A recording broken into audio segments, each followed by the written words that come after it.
नमस्कार मंडळींनो, मी प्रद्युम्न सेवेकरी. आपण बघता आहात BPS इन्व्हेस्टमेंटचे गुंतवणूक वार्ता चॅनल. मार्केट चालू होऊन जवळपास पाऊण तास झालेला आहे. सेन्सेक्स आणि निफ्टी अनुक्रमे 1400 पॉईंट्स आणि 300 पॉईंट्स वरती आहे. वर याचं कारण जी काही 3-4 गोष्टी आहेत त्यात प्रामुख्याने डाऊ वरती आहे. डाऊ वर असल्यामुळे जगातली सगळीच मार्केट वरती आहे. डाऊ वर जायचं कारण काय, तर इराण आणि अमेरिका यांच्यामध्ये सुरू असलेल्या चर्चेच्या फेऱ्या. ते जोपर्यंत चालू आहे तोपर्यंत मार्केट वर राहील.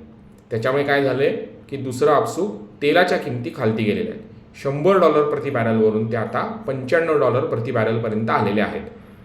तिसरं आणि महत्त्वाचं कारण लक्षात घ्या, टेक्निकली 2 कारण आहेत. पहिलं आहे शॉर्ट कव्हरिंग आणि दुसरं आहे ते PCR म्हणजे पुट कॉल रेशो. आता शॉर्ट कव्हरिंग म्हणजे काय, तर जेवढे FIs ज्या स्टॉक्समध्ये फ्युचर आणि ऑप्शन्सच्या द्वारे मंदीमध्ये होत्या त्यांना अचानक कुठली तरी तेजीची बातमी आल्यामुळे त्यांना घाई गडबडीमध्ये शेअर्स खरेदी करावे लागलेले आहेत.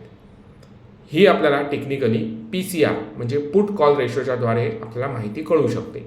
पुट कॉल रेशो म्हणजे काय, तर थोडक्यात की जिथे तेजी आणि मंदी याचा मार्केटमधला रेशो तो जेव्हा केव्हा 0.70च्या वरती जाईल तेव्हा बाजारामध्ये खरेदी ही मोठ्या प्रमाणावरती होत असते.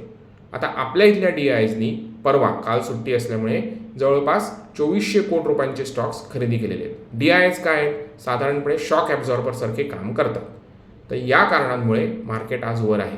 आपण जर का इन्व्हेस्टर असू तर आपल्याला मार्केट खालती जाओ अथवा वर काही प्रॉब्लेम येत नाही. रिस्क मॅनेजमेंट चांगली ठेवली तर कधीच काही अडचण नाही. पण ट्रेडर असू तर इन्व्हेस्टमेंटला पैसा पण राहणार नाही. बघा काय वाटतंय. पुन्हा भेटूया उद्याच्या भागामध्ये. धन्यवाद.